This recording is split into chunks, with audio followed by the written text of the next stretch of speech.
بسم اللہ الرحمن الرحیم۔ معزز ناظرین و سامعین کرام، السلام علیکم ورحمۃ اللہ وبرکاتہ۔ یا الہی، اگر یہ سمندر میرے راستے میں حائل نہ ہوتا تو جہاں تک زمین ملتی میں تیری راہ میں جہاد کرتا چلا جاتا۔ یہ کہہ کر سوار نے اپنے برق رفتار گھوڑے کو جست دے کر سمندر میں ڈال دیا، اور جب پانی گھوڑے کی رانوں تک پہنچ گیا تو اس نے اسے روک لیا اور تلوار ہوا میں لہراتے ہوئے بڑے جوش اور جذبے سے یوں گویا ہوا: اللہ رب العزت، تو خوب جانتا ہے کہ تیرا یہ عاجز بندہ اس نیت سے گھر سے نکلا تھا کہ تیرے ولی ذوالقرنین کی طرح زمین کی آخری حدوں تک تیرا نام بلند کرے تاکہ تیرے سوا کوئی دوسرا نہ پوجا جائے، لیکن آج اس سمندر نے اس کا راستہ روک لیا ہے۔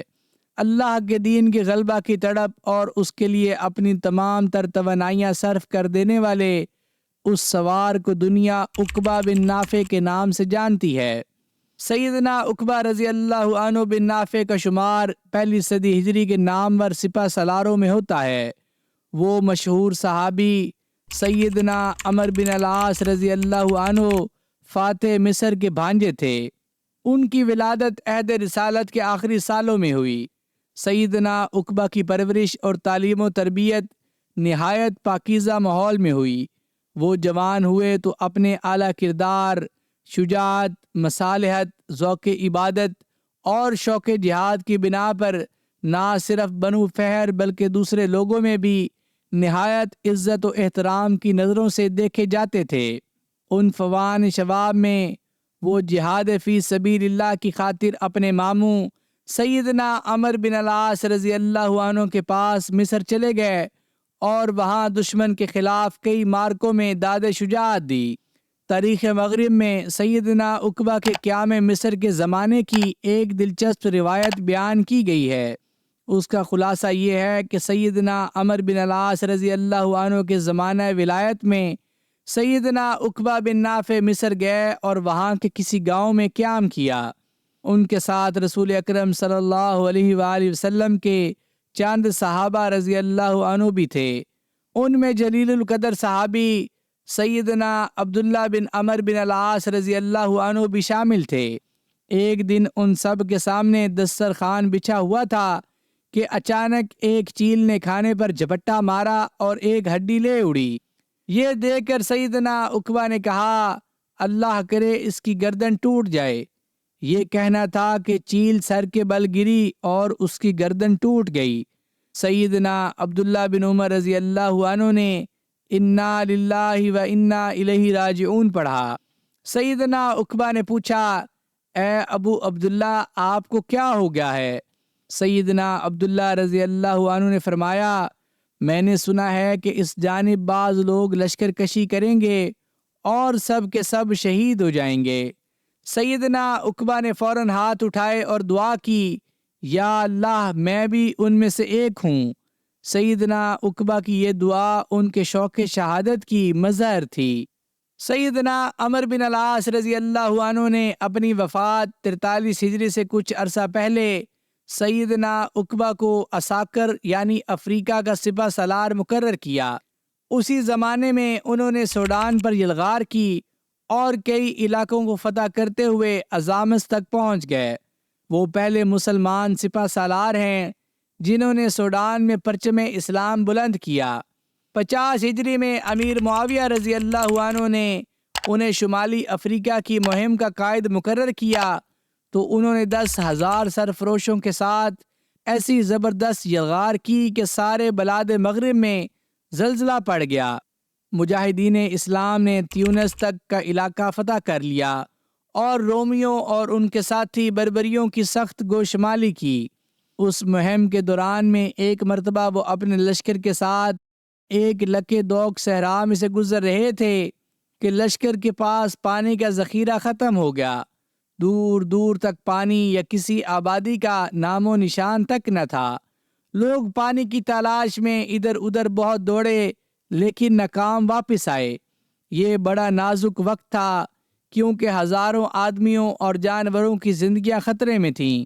اس وقت سیدنا عقبہ بن نافع نے 2 رکعت نماز پڑھ کر ایک طویل دعا کی: اللہ کی شان اسی وقت سیدنا عقبہ کے گھوڑے نے اپنے سم سے زمین کو کریدنا شروع کیا۔ جب تھوڑی سی ریت ہٹ گئی تو ایک بڑا پتھر دکھائی دیا۔ سیدنا عقبہ کے حکم سے اس پتھر کو ہٹایا گیا تو اس کے نیچے سے ٹھنڈے اور میٹھے پانی کا ایک چشمہ نکل آیا۔ عقبہ نے اللہ تعالیٰ کا شکر ادا کیا اور بلند آواز سے پکارا، اللہ تعالیٰ نے ہمارے لیے پانی بھیج دیا۔ اہل لشکر جو پیاس سے نڈھال تھے فرط مسرت سے بے خود ہو گئے۔ انہوں نے اس چشمے سے چھوٹی چھوٹی نالیاں مختلف سمتوں میں نکالیں اور مشکوں اور برتنوں میں پانی کا ذخیرہ کر لیا۔ اس کے بعد اس واقعے کی نسبت سے اس کا نام ماء الفرس یعنی گھوڑے کا چشمہ مشہور ہو گیا۔ بلاد مغرب کی مہم سے فارغ ہو کر سیدنا عقبہ نے سوچا کہ اس علاقے میں ایک ایسا شہر بسانا چاہیے جو اسلامی قوت کا مرکز ہو اور نہ صرف سرکش بربریوں کی شورشوں کی روک تھام کر سکے بلکہ رومیوں کے بحری حملوں کا مؤثر دفاع بھی کر سکے۔ چنانچہ انہوں نے صوبہ بیضہ سین کے وسط میں اکیروان کے مستحکم فوجی قلعے اور شہر کی بنیاد رکھی۔ سیدنا عقبہ نے جو جگہ شہر کی تعمیر کے لیے منتخب کی وہاں میلوں تک گھنا جنگل اور دلدلی علاقہ تھا جو حشرات الارض اور خونخوار درندوں کا مسکن تھا۔ جب انہوں نے ایسے خطرناک علاقے میں شہر کی تعمیر کا ارادہ ظاہر کیا تو ان کے ساتھیوں نے ان سے کہا، اے امیر، آپ نے ایسے گھنے جنگل اور دلدلوں میں شہر تعمیر کرنے کا حکم دیا ہے جس میں کوئی انسان قیام کرنا پسند نہیں کرتا۔ ہمیں ڈر ہے کہ سانپ اور خونخوار درندے ہمیں نقصان پہنچائیں گے۔ سیدنا عقبہ کے لشکر میں 18 صحابہ کرام رضی اللہ عنہم اجمعین اور باقی سب لوگ تابعین تھے۔ عقبہ نے صحابہ کرام رضی اللہ عنہم کو ساتھ لے کر بارگاہ رب العزت میں با آواز بلند دعا کی، الہی تو ہمیں اپنے فضل و کرم سے نواز اور ہمیں یہ شہر آباد کرنے کی توفیق عطا فرما۔ دوسرے اہل لشکر نے بھی اس دعا میں نہایت خشوع و خضوع سے ان کا ساتھ دیا۔ پھر سیدنا عقبہ جنگل کے قریب گئے اور پکار کر کہا، اے سانپو اور اے درندو، ہم رسول عربی محمد صلی اللہ علیہ وآلہ وسلم کے اصحاب اور تابعین ہیں، تم یہاں سے چلے جاؤ کیونکہ اس جگہ ہم اقامت اختیار کرنے والے ہیں۔ اگر تم یہاں سے نہ گئے تو ہم تمہیں ہلاک کرنے میں آزاد ہوں گے۔ اس کے بعد چشم فلک نے یہ حیرت انگیز نظارہ دیکھا کہ تمام درندے اپنے بچوں کو اٹھائے جنگل سے بھاگ رہے ہیں اور سانپ بچھو وغیرہ بھی ان کے پیچھے پیچھے جا رہے ہیں۔ اس طرح دیکھتے دیکھتے یہ علاقہ تمام وحشی درندوں اور حشرات الارض سے خالی ہو گیا۔ اس کے بعد درخت کاٹ کر شہر کی تعمیر کا آغاز کر دیا گیا۔ کہا جاتا ہے کہ اس واقعے کے بعد 40 برس تک اہل افریقہ نے اس علاقہ میں کسی بچھو، سانپ یا درندے کا نام و نشان تک نہ پایا۔ سیدنا عقبہ نے سب سے پہلے دارالامارہ اور جامع مسجد کے لیے 4 دیواری بنوائی۔ اس موقع پر قبلہ کی سمت کے بارے میں لوگوں میں اختلاف پیدا ہو گیا جس نے آہستہ آہستہ شدید صورت اختیار کر لی۔ سیدنا عقبہ کو اس سے بہت تشویش ہوئی اور انہوں نے اللہ تعالیٰ سے اس مشکل کے حل کی دعا مانگی۔ ایک دن اسی فکر میں سو گئے، خواب میں دیکھا کہ ایک نورانی صورت کے بزرگ آئے ہیں اور ان سے کہہ رہے ہیں، صبح جب اٹھو تو جھنڈا ہاتھ میں لے کر اس کو اپنی گردن پر رکھ لو، تم اپنے آگے تکبیر کی آواز سنو گے، دوسرا کوئی شخص اس آواز کو نہ سن سکے گا۔ اس جگہ کا خیال رکھو جہاں یہ تکبیر تم کو سنائی نہ دے، بس وہی مقام تمہارا قبلہ اور محراب ہے۔ اس کے بعد ان کی آنکھ کھل گئی، اسی وقت اٹھ کر وضو کیا اور نماز پڑھی، پھر صبح کے انتظار میں بیٹھ گئے۔ جب پو پھٹی تو پھر 2 رکعت نماز پڑھی۔ اس وقت انہوں نے اپنے سامنے تکبیر کی آواز سنی۔ لوگوں سے پوچھا کہ جو کچھ میں سن رہا ہوں کیا تمہیں بھی سنائی دے رہا ہے؟ انہوں نے کہا نہیں۔ اب انہیں یقین ہو گیا کہ قبلہ کی سمت متعین کرنے میں ان کی رہنمائی اللہ تعالیٰ کی طرف سے ہو رہی ہے۔ چنانچہ انہوں نے جھنڈا اٹھایا اور اس کو گردن پر رکھ کر تکبیر کی آواز کے پیچھے پیچھے چلے۔ لوگوں کا ایک جمع غفیر بھی ان کے ساتھ تھا۔ آخر اس محراب تک پہنچے جو جامع مسجد کی 4 دیواری میں پہلے ہی موجود تھا۔ یہاں تکبیر کی آواز بند ہو گئی۔ اس پر انہوں نے اسی مقام پر جھنڈا گاڑ دیا اور لوگوں سے کہا کہ یہ تمہارا محراب اور سمت قبلہ ہے۔ چنانچہ جامع مسجد اور شہر کی دوسری مسجدوں میں بھی قبلہ کا رخ اسی کے مطابق رکھا گیا۔ یہ قضیہ طے ہو جانے کے بعد شہر کی تعمیر تیزی سے شروع ہو گئی اور جلد ہی اکیروان کا عظیم الشان شہر وجود میں آ گیا۔ اس کی جامع مسجد نہایت شاندار تھی۔ اس کا طول 3000 ذراع اور عرض 600 ذراع تھا۔ ذراع نصف گز انگریزی کے برابر ہوتا ہے۔ اسی طول و عرض سے مسجد کی وسعت اور شان کا اندازہ کیا جا سکتا ہے۔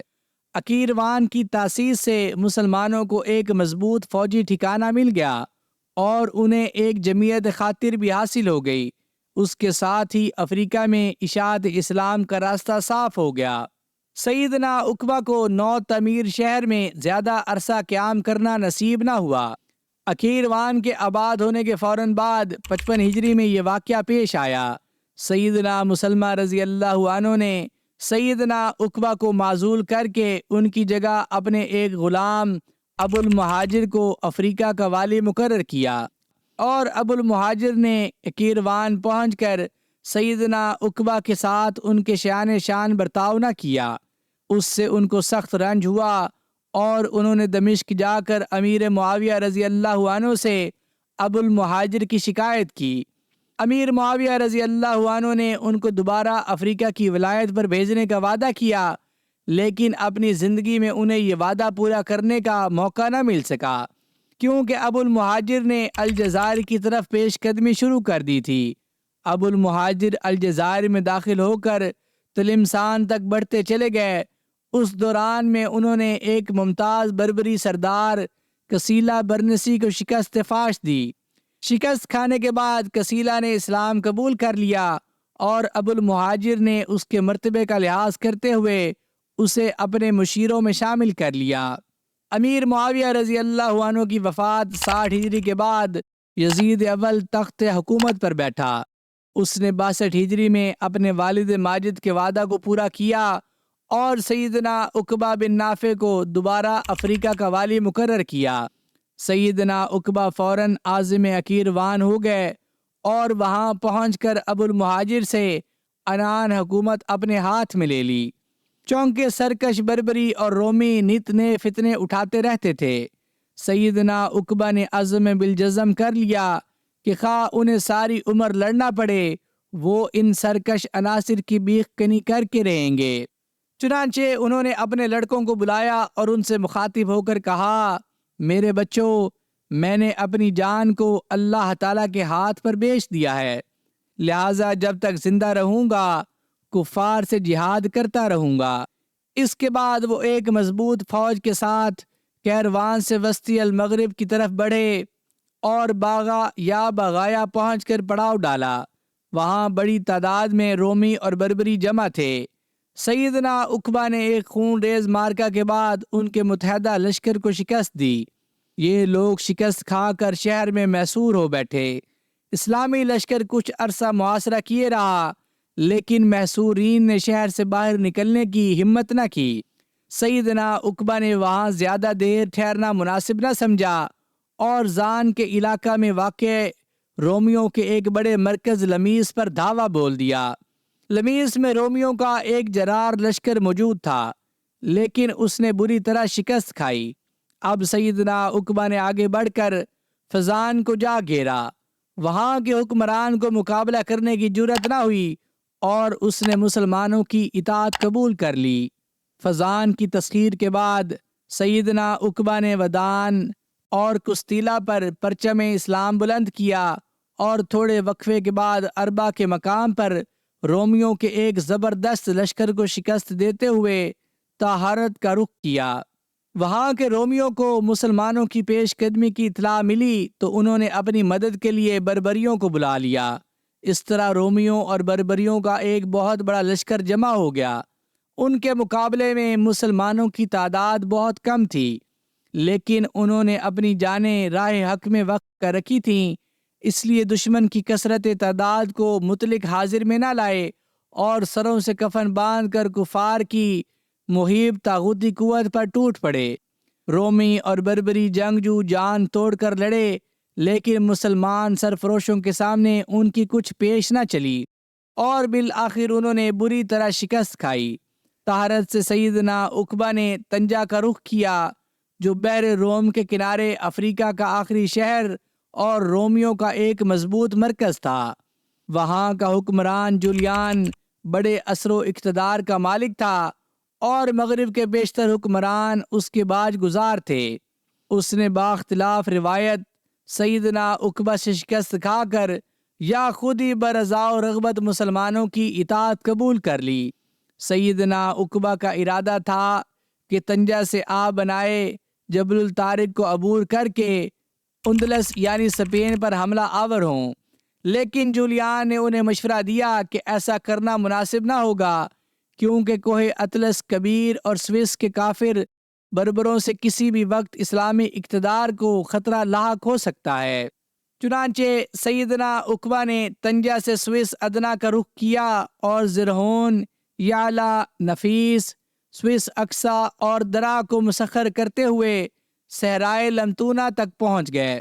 وہاں سے بحر اوقیانوس کے شمالی ساحل کی طرف بڑھے اور بلاد آصفی میں جبل درن کے مسمودہ بربر قبائل اور پھر تارودانت تک مقابل اطلس کے بربروں کو شکست فاش دیتے ہوئے بحر اوقیانوس کے شمالی ساحلوں پر پہنچ گئے۔ اب وہ سارا شمالی افریقہ فتح کر چکے تھے، لیکن جذبہ جہاد کا یہ عالم تھا کہ بحر اوقیانوس کی وسعتوں کو اپنے راستے میں حائل دیکھ کر بصد حسرت و یاس آسمان کی طرف نظر کی اور کہا، یا الہی، اگر یہ سمندر میرے راستے میں حائل نہ ہوتا تو جہاں تک زمین ملتی میں تیری راہ میں جہاد کرتا چلا جاتا۔ پھر انہوں نے اپنے سبا رفتار گھوڑے کو جس دے کر سمندر میں ڈال دیا اور جب پانی گھوڑے کی رانوں تک پہنچ گیا تو انہوں نے اسے روک لیا اور تلوار ہوا میں لہراتے ہوئے بڑے جوش اور جذبے سے یوں گویا ہوئے، اللہ رب العزت تو خوب جانتا ہے کہ تیرا یہ عاجز بندہ اس نیت سے گھر سے نکلا تھا کہ تیرے ولی ذوالقرنین کی طرح زمین کی آخری حدوں تک تیرا نام بلند کرے تاکہ تیرے سوا کوئی دوسرا نہ پوجا جائے، لیکن آج اس سمندر نے اس کا راستہ روک لیا ہے۔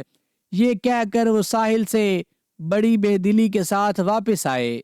سیدنا عقبہ کی فتوحات نے تمام شمالی افریقہ پر مسلمانوں کا سکہ بٹھا دیا تھا اور بظاہر ان کی حریف کوئی بڑی قوت باقی نہ رہ گئی تھی، لیکن دفعتاً قصیلہ برنسی کی غداری نے سارے افریقہ میں انقلاب برپا کر دیا۔ قصیلہ برنسی سیدنا عقبہ کے پیشتر و ابو المہاجر سے شکست کھا کر مسلمان ہو گیا تھا اور ان کا مشیر بن گیا تھا۔ سیدنا عقبہ نے 62 ہجری میں دوسری مرتبہ افریقہ کی عنان حکومت سنبھالی تو ابو المہاجر نے ان سے قصیلہ کی سفارش کی اور اس کے مرتبہ کا لحاظ رکھنے کا مشورہ دیا۔ سیدنا عقبہ ابو المہاجر کو اپنا مخالف سمجھتے تھے، اس لیے اس سفارش اور مشورہ نے ان کے دل میں قصیلہ کے بارے میں بھی کھٹک پیدا کر دی۔ چند دن بعد انہوں نے بعض شکوک کی بنا پر یا انتظامی اور احتیاطی تدبیر کے پیش نظر ابو المہاجر اور قصیلہ دونوں کو گرفتار کر لیا اور اپنی مہمات کے دوران میں انہیں پابہ زنجیر کر کے ہمیشہ اپنے ساتھ رکھا۔ قصیلہ نے اسے اپنی توہین سمجھا اور بعد میں ایک موقع پر جب سیدنا عقبہ نے اسے جانور ذبح کرنے پر مجبور کیا تو وہ دل میں ان کا جانی دشمن بن گیا اور ان سے بدلہ لینے کے لیے موقع کی تلاش میں رہنے لگا، تاہم اس نے اپنے ظاہری رویہ میں کوئی فرق نہ آنے دیا۔ سیدنا عقبہ بحر اوقیانوس کے شمالی ساحل سے واپس آتے ہوئے علاقہ زاب میں تنبہ کے مقام پر پہنچے تو اس اطمینان میں کہ اب کوئی مخالف و مزاحم باقی نہیں رہا اپنی فوج کو منتشر کر دیا۔ کہا جاتا ہے کہ انہوں نے اپنے لشکر کو متعدد دستوں میں تقسیم کر کے کیروان کی جانب روانہ کر دیا اور اپنے ساتھ ایک مختصر سی جمعیت رکھی۔ اس اثناء میں قصیلہ ان کے لشکر سے فرار ہو گیا اور مسلمانوں کے مقابلہ کے لیے فوج جمع کرنی شروع کر دی۔ سیدنا عقبہ اپنی مختصر جمعیت کے ساتھ آگے بڑھ رہے تھے کہ صحرا کے کنارے تہودہ کے مقام پر کسیلہ نے ایک جرار لشکر کے ساتھ انہیں آ گھیرا۔ سیدنا عقبہ نے تہودہ کے رومیوں کو اسلام کی دعوت دی، لیکن وہ سیدنا عقبہ کے ساتھ اتنے کم آدمی دیکھ کر مقابلہ پر آمادہ ہو گئے۔ انہیں کسیلہ کی سیدنا عقبہ سے عداوت کا علم تھا، چنانچہ انہوں نے عین اس وقت جب مسلمانوں نے تہودہ کا محاصرہ کر رکھا تھا، کسیلہ کو پیغام بھیجا کہ سیدنا عقبہ سے انتقام لینے کا یہ بہترین موقع ہے، کیونکہ ان کے پاس مٹھی بھر آدمی ہیں۔ کسیلہ یہ پیغام ملتے ہی ایک بڑے لشکر کے ساتھ تہودہ پہنچ گیا اور مسلمانوں پر ٹوٹ پڑا۔ مسلمانوں کی تعداد 300 کے لگ بھگ تھی، جبکہ کسیلہ کا لشکر 6000 سے زیادہ بربری جنگجوؤں پر مشتمل تھا۔ لیکن سیدنا عقبہ اور ان کے ساتھیوں کے دلوں میں تو شوق شہادت کے شعلے بھڑک رہے تھے۔ اپنے سے 20 گنا بربریوں کو مطلق خاطر میں نہ لائے، ان غیور مردان حق نے اپنی ڈھالیں اور تلواروں کے نیام توڑ پھینکے اور سروں پر کفن باندھ کر دشمن کی صفوں میں گھس گئے۔ بربریوں کی کثیر تعداد ماری گئی، لیکن سیدنا عقبہ اور ان کے تمام جاں باز ساتھی بھی مردانہ وار لڑتے ہوئے ایک ایک کر کے شہید ہو گئے۔ یوں سیدنا عقبہ کے دل میں رتبہ شہادت پر فائز ہونے کی جو آرزو مدت سے مچل رہی تھی وہ پوری ہو گئی۔ اس موقع پر ابو المہاجر نے، جو پابہ زنجیر سیدنا عقبہ کے ساتھ تھے، عجیب مومنانہ کردار کا مظاہرہ کیا۔ بیان کیا جاتا ہے کہ لڑائی شروع ہونے سے پہلے سیدنا عقبہ نے انہیں آزاد کر دیا اور کہا کہ تم کیروان جا کر مسلمانوں کو منظم کرو، میں شہادت حاصل کرتا ہوں۔ لیکن ابو المہاجر نے کہا کہ میں یہاں سے کہیں نہیں جاؤں گا، کیونکہ میرا مطلوب و مقصود بھی جام شہادت پینا ہے۔ چنانچہ انہوں نے بھی سیدنا عقبہ اور دوسرے مسلمانوں کے پہلو بہ پہلو نہایت بہادری سے لڑ کر شہادت پائی۔ ان تمام شہیدان راہ حق کی قبریں آج بھی اس مقام پر موجود ہیں۔ یہ گاؤں سیدنا عقبہ کے نام پر سیدی عقبہ کہلاتا ہے اور تہودہ کی قدیم جائے وقوع کے قریب بسکرہ کے جنوب مشرق میں چند میل کے فاصلے پر واقع ہے۔ سیدنا عقبہ کی شہادت کے بعد کسیلہ نے کیروان پر قبضہ کر لیا، لیکن 5 سال بعد عبد الملک بن مروان کے عہد حکومت میں ظہیر بن قیس بلوی نے اس کو کیروان سے نکلنے پر مجبور کر دیا اور پھر ممش کے مقام پر ایک خونریز جنگ کے بعد اس کو عبرتناک شکست دی۔ اس لڑائی میں کسیلہ اور اس کے ساتھ بڑے بڑے بربری اور رومی سردار مارے گئے، اور یوں سیدنا عقبہ بن نافع رضی اللہ عنہ کا قاتل اپنے انجام کو پہنچ گیا۔ معزز ناظرین و سامعین کرام، میں امید کرتا ہوں کہ آپ کو اللہ کے سپاہی حضرت عقبہ بن نافع رضی اللہ عنہ کا یہ واقعہ ضرور پسند آیا ہوگا۔ اگر آپ کو اس چینل پر پیش کی جانے والی ویڈیوز پسند آ رہی ہوں تو اس چینل کو لائک، شیئر اور سبسکرائب ضرور کر دیجیے گا، اور ساتھ دیے گئے بیل کے آئیکن کو بھی دبا دیجیے تاکہ آگے آنے والی مزید دلچسپ ویڈیوز آپ تک پہنچتی رہیں۔ مجھے اپنی دعاؤں میں یاد رکھیے گا۔ جزاک اللہ۔